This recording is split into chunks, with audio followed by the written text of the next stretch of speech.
Hello, welcome back to another episode of It Starts With You podcast. I am so excited for our guest today, Brienne Hennessy. Brienne, thank you so much for joining us. Thank you, Julie. I'm very eager to be here. We have a lot, I think, of overlap and in common, so I'm excited to chat. Yeah, I know. We were connected. Brienne and I met through a mutual connection. And I remember when the person connected us, I was like, I can see exactly why you connected us. And then you and I have talked a couple times now, and even before we hit record, and I'm like, all right, let's dive in because I'm so excited to have Brienne. We're going to be talking about one of my favorite topics is really the power of our voice, but with kind of a different spin. And I'm so excited, like how to preserve it, using it, as a professional speaker myself and someone who also loves to help people use their voice. I'm so excited and interested in this conversation. So, first, I want to introduce you all to Brienne. Brienne Hennessy is the founder of Your Vocal Vitality and a highly sought after vocal empowerment guide, author, and former speech and voice pathologist.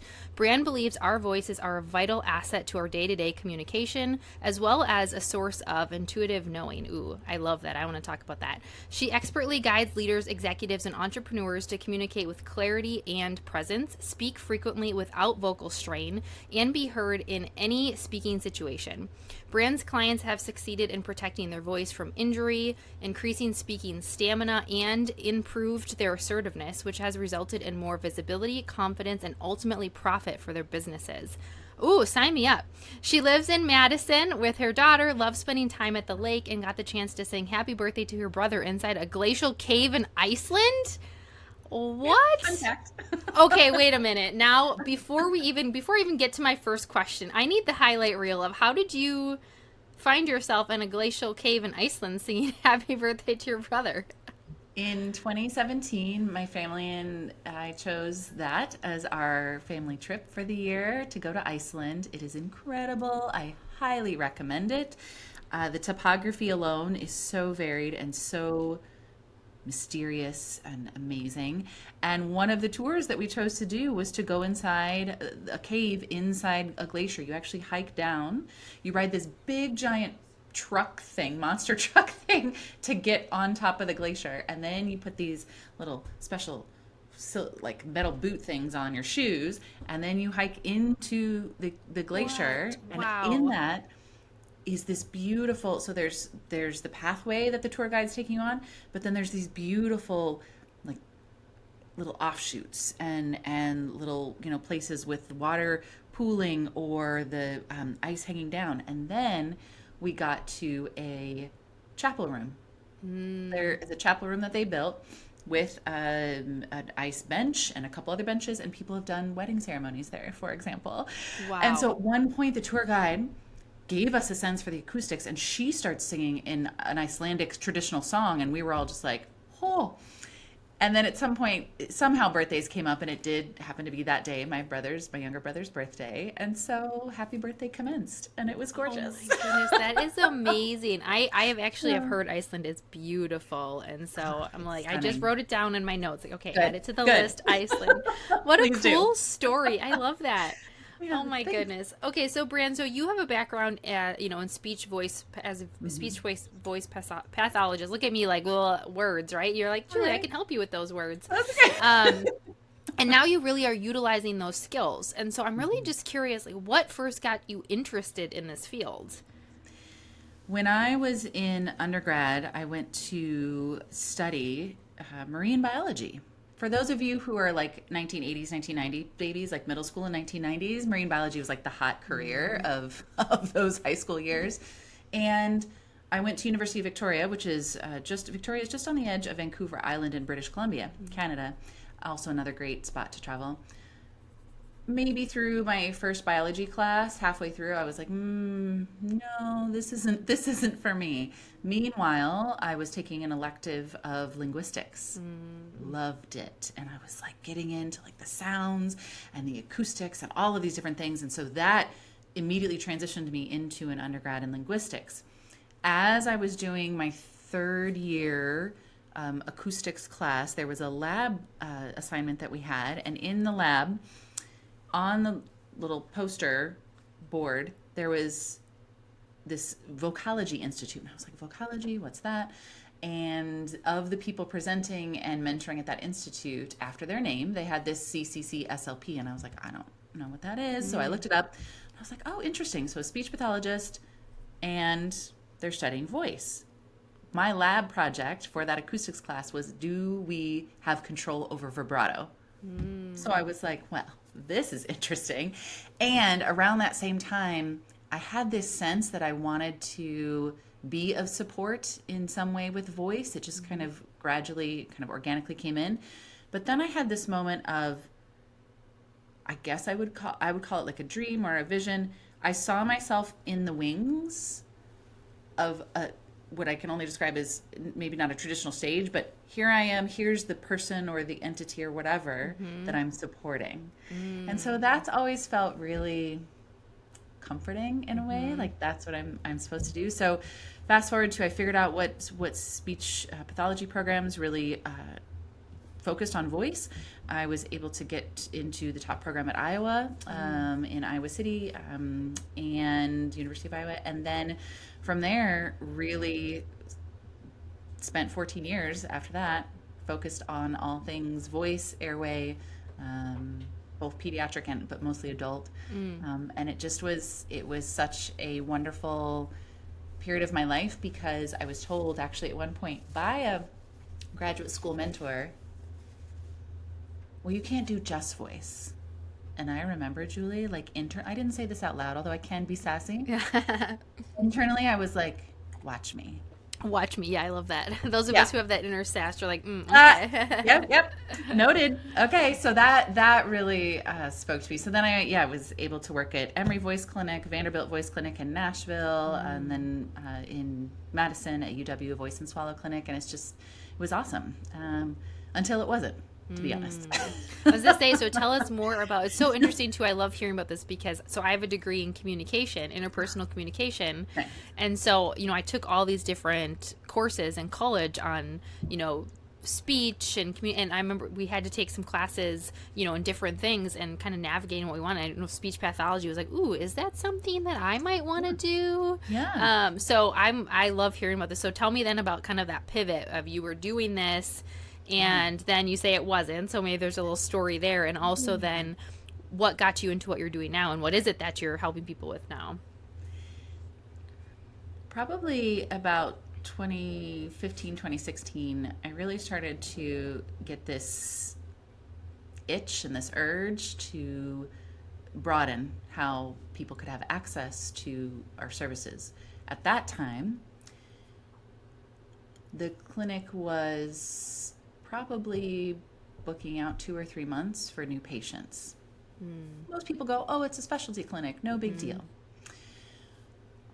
In addition to the day-to-day clinical activities, one of the things I loved to do was to go out and do kind of preventative talks. So one of the main populations, and they still hold a special place in my heart today, and I've developed specific things for them, are educators. So we'd go out to like a school here and there and talk to the teachers about, hey, you're one of the highest risk populations for voice issues and injury. They're talking Here's all what day. you can do all day. So it's something that I was like, this is great. We got to get more people. That was not looked upon as a worthwhile activity in the healthcare system. I realize I am a privileged white woman living in the United States of America, and our healthcare system is a lot of talk and not a lot of action when it comes to preventative care. Yeah. Let alone the hierarchy and the access issues and lots of things. So that really started to rub me the wrong way, because people would continuously come in and say, why didn't I know about this sooner? Why is this happening to my voice now? I didn't know X, Y, or Z that this could. Yeah, you didn't. And this is, something that I feel strongly that could have much more preventative knowledge about. So there was that piece.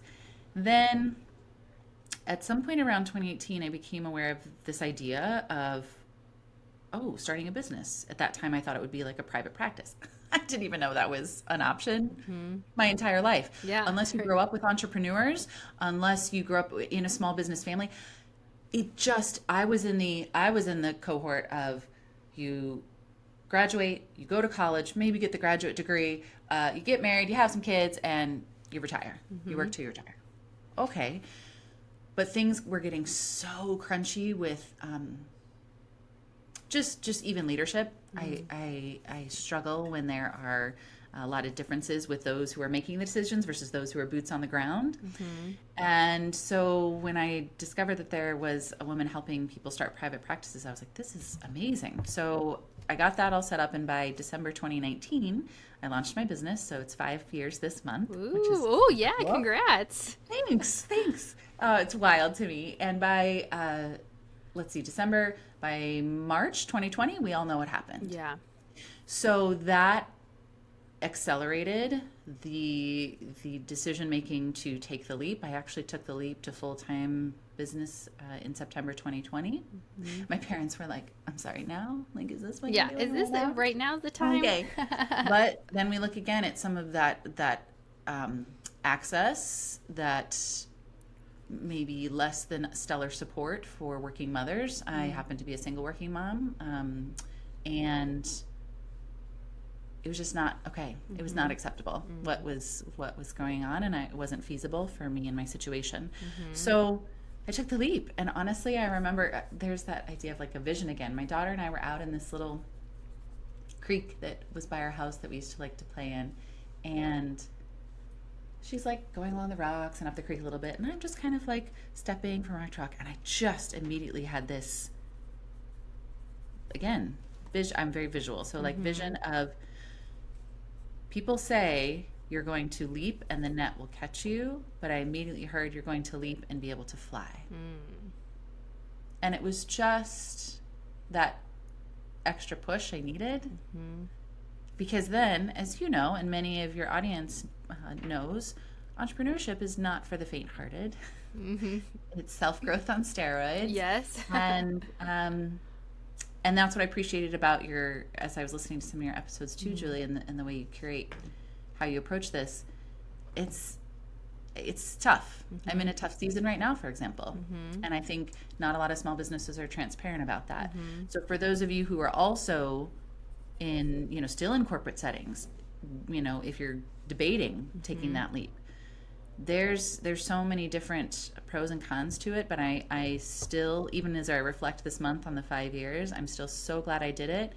And to the second part of your question, it's all focused preventative now, because the clinic will never not be full.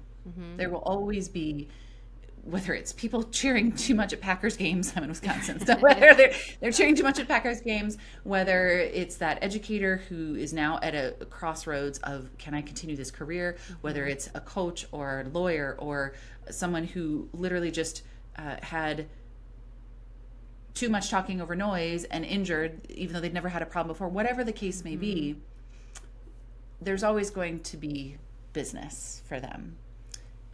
When we go back to the kind of some issues I saw in healthcare operates from a scarcity mindset. And around the time that I was building my business idea, I had internally shifted to an abundance mindset.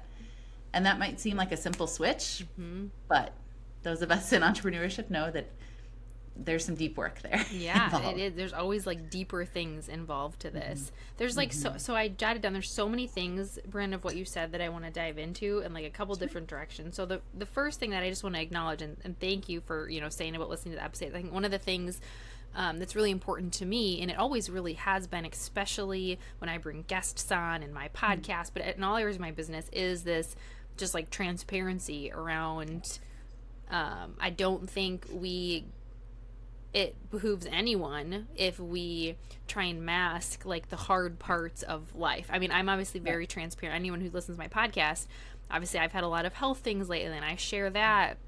And even with, clients and things, like, it's really choosing your hard, because there's a lot of hard things. And I work with both corporate organizations and leaders in organizations, and I work with entrepreneurs, and they're both really hard. And I've been in both. And it's really just about choosing your hard. And also, though, I think it's being open and honest to say it is really freaking hard. Either one, right? And for me, I say entrepreneurship has been the hardest thing I've ever done in my entire life, and the most rewarding thing I've ever done. And one of the things I always say is it makes you face like the deepest, darkest parts of yourself, right? Yeah. And that hard season. So first, just to acknowledge and thank you for being open to say that. Like, it's a tough season, because I do think that if we can just allow all of us to be more human, and show our humanness, Yeah. right? And I think that probably goes a lot with what you help people to when you're talking about like, using your voice. Like, you can Correct. have voice issues. Like, this is deeper things. You can have voice issues if you've like been suppressing things and all of this. So tell us a little bit more about, so you mentioned a couple things, obviously educators, obviously speakers. Yeah. Lots of What things. is it that you are helping these individuals to do from a preventative standpoint? The most succinct way to say it is I help them be heard. The physical component, this instrument in your neck, is part of your livelihood. And if that's the case for you, that is something that you can look at to prioritize its wellness just like you would the rest of your body. If you were told as a child to be quiet, to be seen and not heard, if you're a female in a male dominated space, if you have not felt confident or asserting yourself in the way you want to, looking internally at that intuition and that inner voice needs to be heard. When those two things combine and align, that creates resonance. If we're saying something that we don't believe, if we're saying something that doesn't match who we really are, if we are trying to put on even a voice quality that isn't us, there are folks out there talking like this and thinking that this is their normal voice. This is called glottal fry. This is something we can all do, but it's not normal to live here. That's not true to who you actually are and how you're meant to have your sound emanate through this world. So preventatively, I look at it as if you start to notice, oh yeah, my voice is tiring out faster. I can't even get through a week or a day of batch recording or of coaching or of leading my retreat, whatever the case may be. If there's a change in quality, it's scratchy. It's maybe feeling a little weaker. I have some people, they go the other direction. They feel like their pitch is kind of getting out of their control. And it kind of jumps or cracks or, skips when I don't mean it to. Okay. These are the ways that the voice is telling on you. And I believe voice is an asset and it's a barometer. So if we can start to listen to it the way we would go, oh yeah, my ankle's a little sore today. I better start doing some stretches or maybe walk it off a little bit more. Cool. We do that with other areas and systems in our body. I think we just wake up and take our voice for granted until it's not there. Yeah. And then when it comes to that inner voice, when you want to be heard, you know what that feels like, to have that sense of belonging, that your message resonates. And what I've learned over the years is I am going to be very well received in some places and not so well received in other places. And we just have to own that and be okay to know that we are not for everyone. But if you've started to repress that or notice that when you get stressed about that, so many stress factors can create voice issues the same way it might create a stomach ulcer for someone else.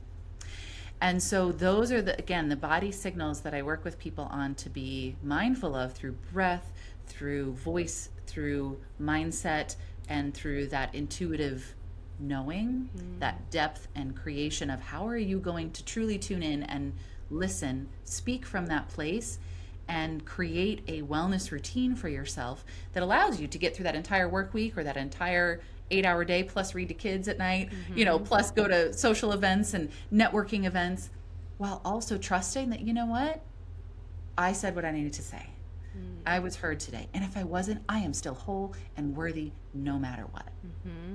Yeah.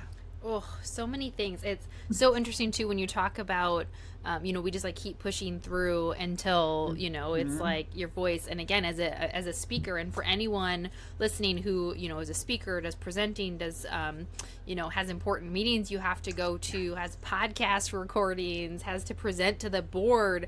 And all of a sudden you start to get sick or something and your voice is cracking or you're losing your voice. Like, I know the panic that I'll have, and I'm like, quick, like I'm pretty holistic. So I'm like, quick, I need to do some IV drips and like boost my immune system. And I remember I was getting sick before I had a 2-day leadership event. I was leading a 2-day emerging leader program, and I pretty much speak and they speak, for 2 straight days. And so it's like this panic that you have. Yeah. And so I love love that. Mentally draining. Like mentally draining. Mentally draining, emotionally draining, Yeah. and you don't have time for that. You're like, excuse me, I have to go out and lead this 2-day event. I need to be present for these people. Like, yes, you've got to be present for them. And that's where people can start to feel the dissonance. That's where they can, oh, yeah, I hear Julie's voice is a little scratchy. And they'll give you grace for a little bit. we're human. Sometimes we get to the point where we're like, oh, I can't listen to that anymore. It's the glottal fry people have told me they turn it off. If they hear someone in that mode, they're like, I'm not listening to it. And then even for you pushing through and then having, do you have time to recover afterwards? Sometimes you do, sometimes you don't. And so that's one reason, one of the things I have is my triage package, because I will have people in my DMs 1 to 2 days before their event. And they're like, Brienne, what am I going to do? Okay, we're going to get through this, and then we're going to create a better foundation. So it doesn't happen, yeah. Yeah, but triage is something probably I see that the most often, and folks just know that there are ways to do it other than just rest your voice. It has to be a little more in-depth and proactive relative to, you may not have time to just rest, and rest alone won't get you better. No marathon runner is going to go out and run a marathon. Maybe if they do sprain that ankle, sit on the couch. They're going to elevate, ice it. They're going to start some gentle mobility. Those are similar, analogous to voicing as well. So that's the triage approach that I take. I think is very different than what most people are used to. But I've helped people within 24 hours get back on stage. One of my dear clients, he needed to speak for his wedding. His wedding was in less than a week, and he lost his voice. And he is just like, oh my gosh, like, what am I gonna do? And he was able to say his I do's, so thank goodness. You mentioned, yeah, like it was a big deal. One of my clients, she runs launches, and her launches can be anywhere from 5 to 10 days long. And she's teaching for shorter periods, but then on sales calls and whatnot. And she was so worried because the quality of her voice was already feeling a little weak, a little that scratch at the back of the throat. She was throat clearing more, and she didn't want to sound dull. She didn't want to sound flat and non-engaging. And so we worked together, and she was able to do all of those voicing activities, and it led her to a $72,000 launch. Wow, And amazing. yeah, it was one of those things where you just go, like you said, if you start to panic about it, the panic brain takes over. You can't be as present. Your vagus nerve, vagal toning is a part of this. That ability to really calibrate is what I believe the voice can do for us. So it's not just, let's get it clearer. Let's make sure you have stamina and longevity. When you're doing some of these exercises, Julie, you can actively get yourself into a more well state. That's just the interplay that happens with this instrument.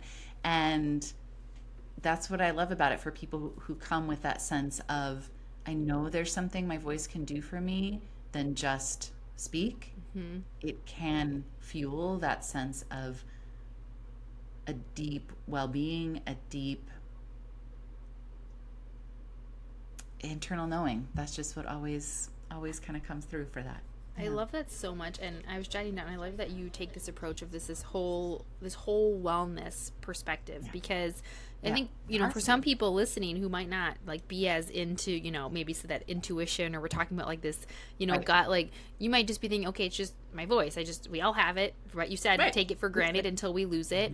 However, you're giving some examples of like our voice is it's a huge part of our identity. Like not only how it sounds and how we use it, but we have so much power in, like you said, in how we influence people. One of the things I help leaders with in organizations is influencing communication. And so the way that you say things, the tone of your voice, the pitch of your voice, the pace, the words that you use, all of that, but also it's part of your authenticity. Like I'm thinking, as you're talking to that person who is doing their launch, not only is it that they physically need their voice, but they're also building know, like, and trust with people with the way that they communicate. And so for those of you listening, I just want to help bring that home of like, if you're trying to get elevated within the organization that you work in, if you're trying to influence a decision, if you're an entrepreneur and you're trying to do sales, or if you're a speaker and you're trying to speak, like it's more about than just physically, like actual being able to speak versus not speak. And it's also about, this is part of you and your brand and identity. So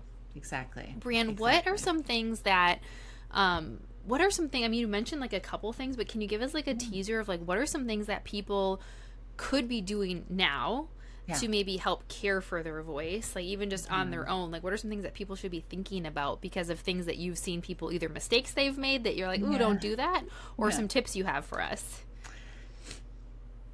First, let's start kind of with that thread of tone of voice. I used to get chastised so much for my tone of voice up into about my 30s until I had this kind of dark night of the soul moment, story for another time. And there are so many of you out there who still have that dissonance of you say something and you're like, oh, that didn't land. What's going on? I just want to point this out because as far as what the way I approach it and what we're speaking of, what I tend to see in the industry, and now that I've gotten this again bird's eye view from both the healthcare side and now the entrepreneur side, is that there is a sense that, well, if you just put on, if you just smile and power pose in the mirror, that'll create this sense of confidence in who you really are. And try it higher, try it lower, like you're trying on all these different things that aren't actually you. And people go out there and do things that are very much in the vein of, oh, I can't do this right now because I am I'm okay talking the way I need to, or I can't do this right now because my tone of voice is, just who I am. I can't change it. I hear that a lot. I can't change it. My goal is to bring out more of you. Not to put on or to fake it till you make it, one of my least favorite phrases ever. And it makes it so much more important for you to go, where is my most natural, vibrant, present sound? And then we build from there. When you want to speak to that leader or influence that team as you're pitching your idea, you have to also feel it within your body. And if your voice isn't embodied, just like you said, Julie, if it's just this thing that you're just like, I don't know, it's in my neck and whatever, it almost won't matter what words you say to those folks. They will know something is off. So just putting that for a tone of voice doesn't mean you have to be someone you're not. Yeah. Then when it comes to mistakes I see often, so mentioned one of them, the glottal fry. Again, it's normal to jump down into that sometimes. It's not normal to stay there, so you don't want to live here all the time. The other thing is that people don't, but Julie does, so let's give her kudos. People don't sip throughout the day. I see so many keynote speakers. Yes, she's okay. For y'all who's not watching, she has liquid and she's sipping it as we're talking. I have been with so many people doing all sorts of things, both from podcast hosts to keynote speakers. Never once in like an hour or two or three sip on a thing. Now, hydration is important. The water that we drink takes at least 12 to 24 hours to get through our body. So what we're drinking right now is not going to immediately feel necessarily better, but it will soothe the back of the throat. It will keep the mouth moist. It'll keep the basics going, because if you start shirking on that will catch up with you so fast, and then you are again in that like, I gotta drink a lot, I gotta do a lot right now. Okay, so there's yes, staying hydrated. Another thing I like about doing hydration is to not only have the liquid but have steam as well. If you're someone who snores at night, lives in a dry area, has to turn on the HVAC, whatever the case may be, you are going to just naturally dry out more. Even if you're drinking enough water, quote unquote, consider putting a humidifier by your side of the bed.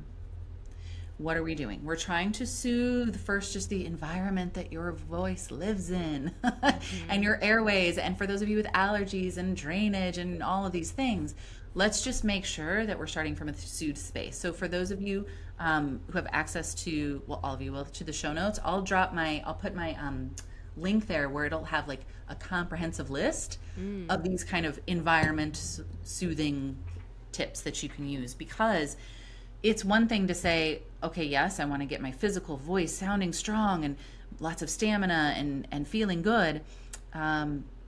But if meanwhile you're throat clearing and feeling gunk and doing all these other things, it's not going to last.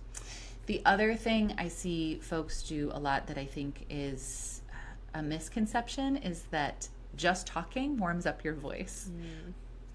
If that was the case, I wouldn't have a job.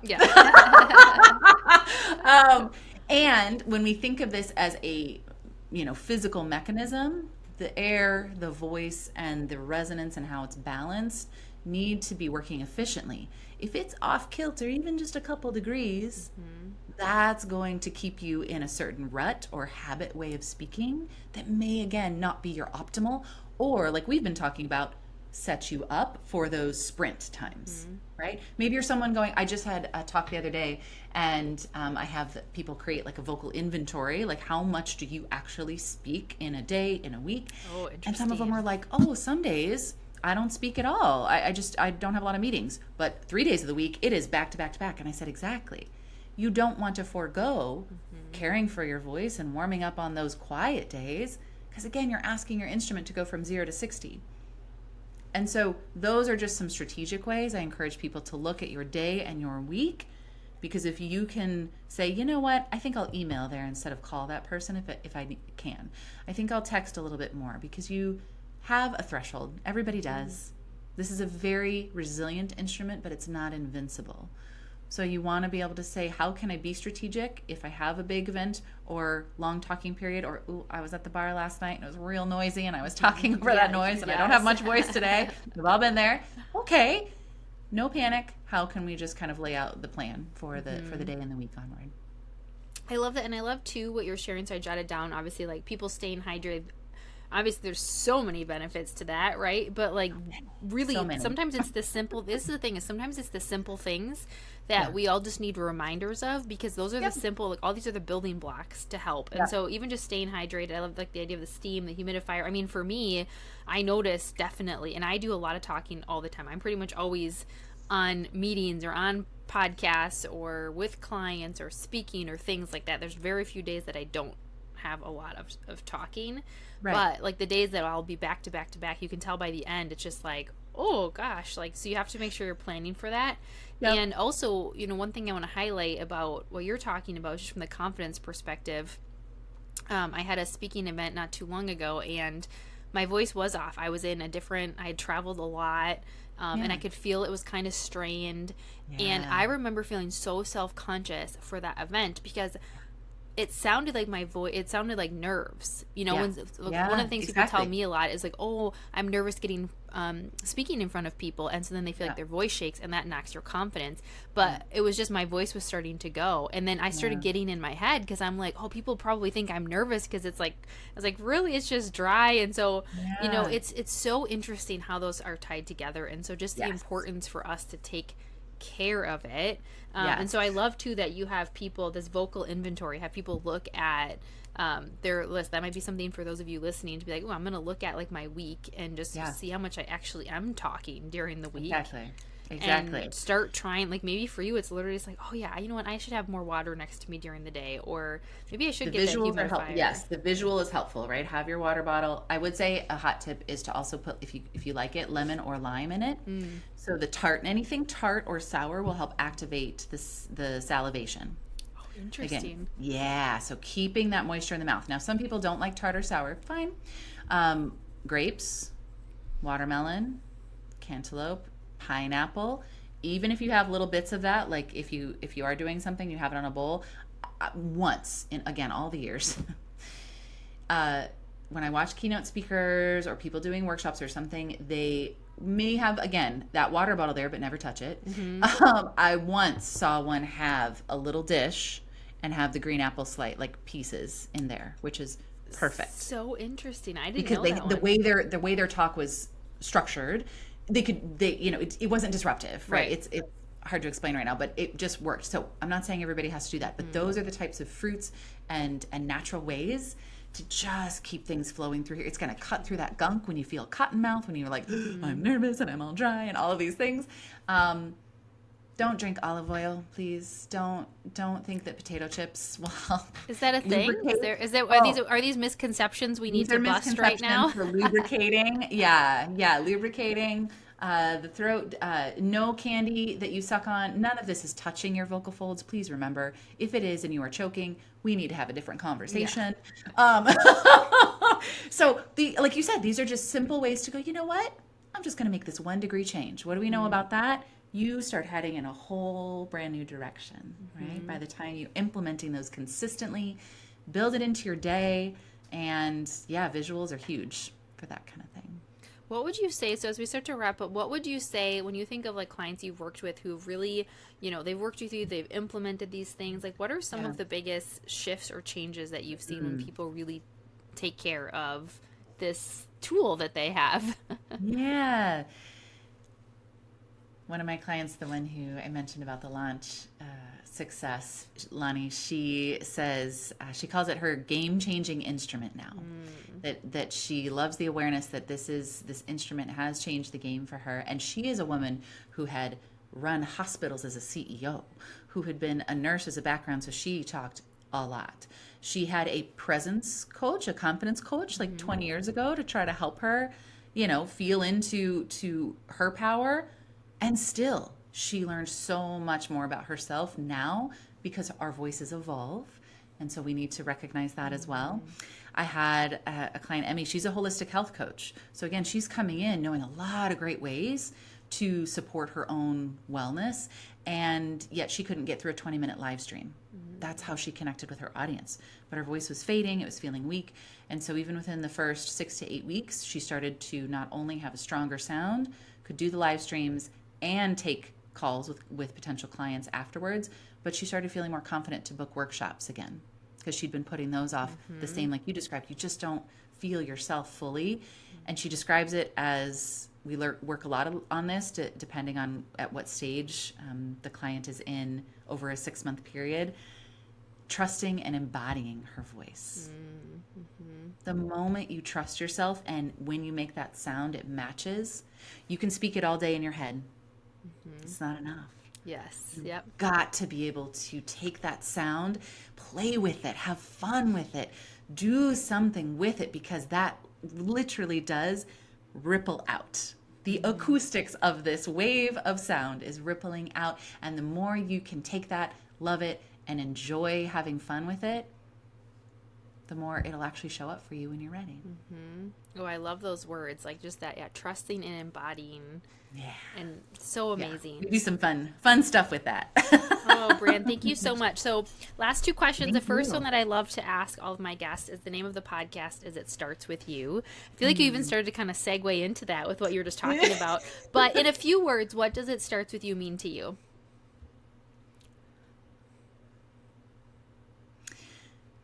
When we are looking at how we show up in the world, we need to be mindful of our thoughts, our beliefs, and yes, our words. And for me, the underlying thread through all of this is helping people be heard because I already believe they are worthy. But in 2013 and before, I couldn't have done this work because I didn't think I was worthy at all. So that's where it started with me, and it's changed everything. Wow, that's so powerful. I think that this idea that you're worthy. I love that. Just you're worthy. Oh, Brienne, thank you so much for joining us. So before we wrap up, where can people find you, connect with you if they want to follow your work, and anything that you've got going on that you want to share with our listeners? Oh, sure thing. So I am on Instagram, LinkedIn. I'd say LinkedIn and Facebook are my more business-oriented side. Instagram has become my kind of intuitive side, so you'll see that when you go check that out. I do have a YouTube channel at Your Vocal Vitality 8, and my email community. I love my email community, Empower Your Voice. That is an email community where you get weekly tips, weekly updates, exclusive invites, things of that nature, and with that, first access. So one of the things that I have upcoming is I'll be releasing my Ignite Your Intuition workshop. Ooh. And that will be something where we literally go through how you can calibrate to your yes and your no. If you're someone who knows you have intuition, but knows that, it feels kind of distant or vague, this is designed to be a tool that you can start to feel into. What is my yes? What is my no? What do I notice? How can I play with it? And I think it's really fun because a lot of times if we don't honor that, we continue to self-sabotage. We don't realize it's that until we're feeling, again, that disconnect from who we truly are. So that's going to be released very soon. I'm very excited about that and getting your inner and outer voice in resonance. So looking Amazing. forward to Thank you seeing you there. so much for Yeah. sharing those. We'll make sure we drop those in the show notes Okay. as well for everyone to check out. Brienne, thank you so much again for Thanks, Shannon. joining, for all of your tips, and for all of you who are listening. Think about how you can start utilizing some of these tips in your everyday and really starting to think of your voice more as this connection to your intuition, embodying it, as Brienne said, and really trusting yourself, and see how that changes the way that you really use your voice. Exactly. Thank Thank you you. so much. Thank you, everyone. Have a beautiful day.